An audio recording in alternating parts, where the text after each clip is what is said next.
In this video we're going to be having a look at some air tools, and this will satisfy our Land Rover jobs, or at least some of them. Even if you haven't got a compressor and air tools, it's worth watching just in case you suddenly feel like you need some. We're the Land Rover Toolbox videos, and welcome back.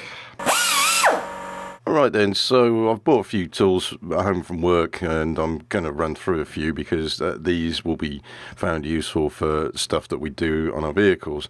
And I'd also like to show you a little eBay find I got the other day, which is this bit here. This is an adapter, LRT 57001, which is, for want of a better word, power steering adapter for putting your gauges onto. £29, not bad from eBay.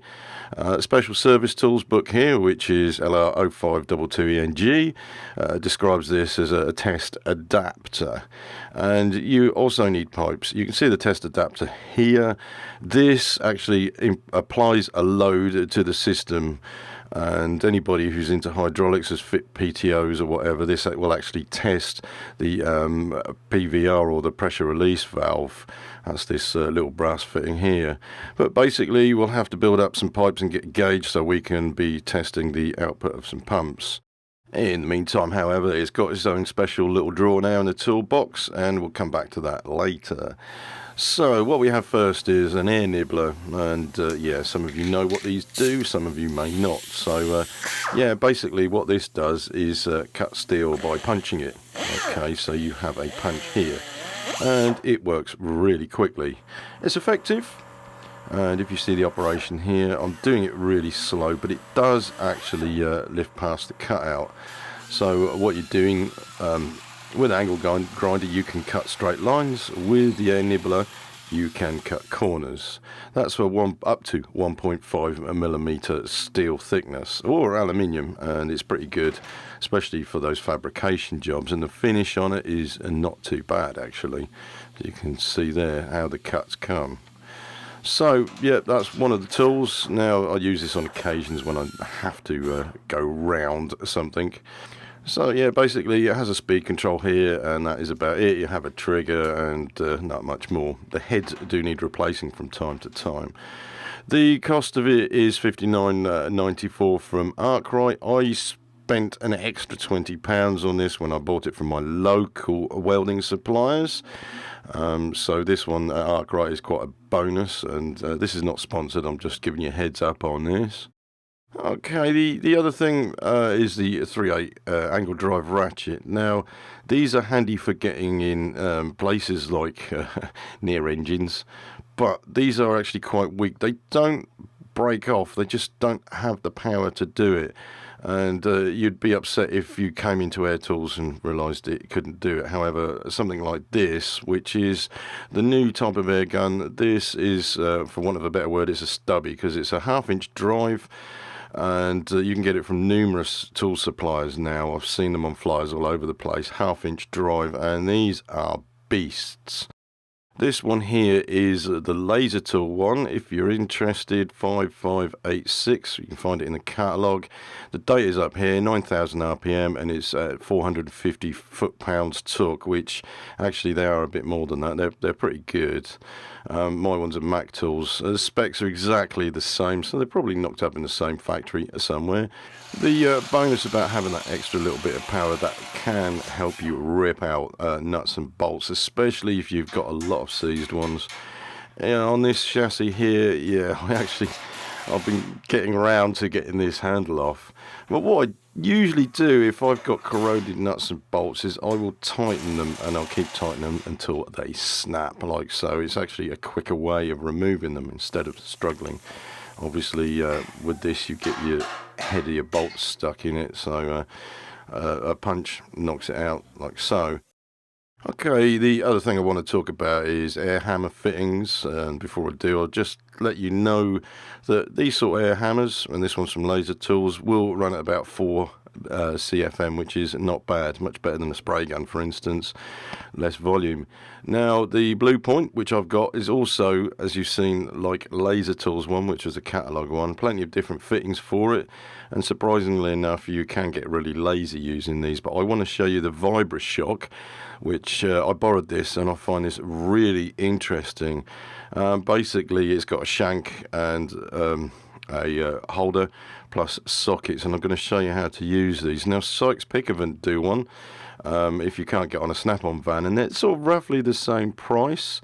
However, the Vibrashock is not exclusive to either of the companies, and basically the code for this is 90229000.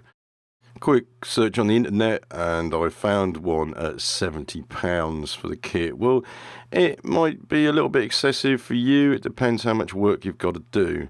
Now, I'd always recommend using ear defenders. Slap them on when using an air tool. However, the air hammer, it doesn't make so much noise itself. It's what it vibrates against. Now, if you have a big tank like this, it will resonate like hell. And not only will it annoy people, but it could actually injure your hearing, so be careful there. So what I have, and I'm going to demonstrate this because I found it very impressive, is a C16 bleed nipple. Okay, you probably give up at this point and not bother taking it out. However, if the caliper is still useful and your nipple's stuck in, if you tried to use an air gun, spanner or whatever, you'll probably end up ripping it and snapping it. Now, this Vibrashock, it pounds it first of all, and the whole idea there is to loosen the rust off. So I'll show you. Okay, now this one, it was actually quite a hard one to do. There's just a little bit of pressure on it to turn it, but the whole idea is to keep banging it, freeing the rust out from the threads until it actually moves. Now, this tool has already proved itself to me at work. It's actually made my life easier and more professional, and I'm just showing you here that it does it quite well. Look, that bleed nipple is actually free. You can get a bleed nipple loosener offer tool which fits on an air hammer, but this Vibrashock goes a little bit further. So you can see there the nipple is out, it's not damaged. Okay, the threads are not damaged, so we can go ahead and overhaul this caliper easy. It's not frustrating. I got 3 of these. 3 of those I did, and 3 nipples I took out with no problem. It is a reliable tool. So to strip this down, and this is where we're going to have a look to save us a little bit of money, you got to understand how this works and what's in the kit. So with the shank, first of all, which fits into the air hammer, okay, it has a circlip holding the, well, it's not even a ratchet, it's just a handle. Once this has been removed, then you'll understand that it's just basically something you could put a ring spanner on, for instance, okay, with a 3/8 drive. Yeah, so looking at a laser kit, which cost about £80 for the air hammer fittings. You can see here is laser 5359 Vibro air hammer kit. It's actually this piece here which is used, and it's just been fancied up a bit. This one in the kit is a 1/2 inch drive, so you can get bigger sockets on technically. So there you have it. You could possibly save yourself a lot of money. However, the one thing is that these sockets only fit halfway over a nut or a bolt head. You can see that. So you'd have to maybe slip some nuts in the socket to be able to get the pounding action. But this is very, very effective. So glow plugs, 300 TDI, yes, they can snap off. This tool is also designed for taking anything out that is basically not nut and bolt together, and I'll show you in a minute. But yeah, these were stuck in. I was a bit nervous of taking them out, but I've used the tool and freed them off, and it's as easy as that. Doing a nut and bolt, however, now this is the acid test. It will not vibrate off the nut and bolt because either the nut or the bolt is not fixed. You need to have something that's in a blind hole, for instance, because unless you've got 3 hands, basically it just vibrates and spins. So yeah, otherwise it's very, very effective. I mean, for nut and bolts, you'd use an air gun anyway and just either rip them out or snap them. In this case, another one snapped.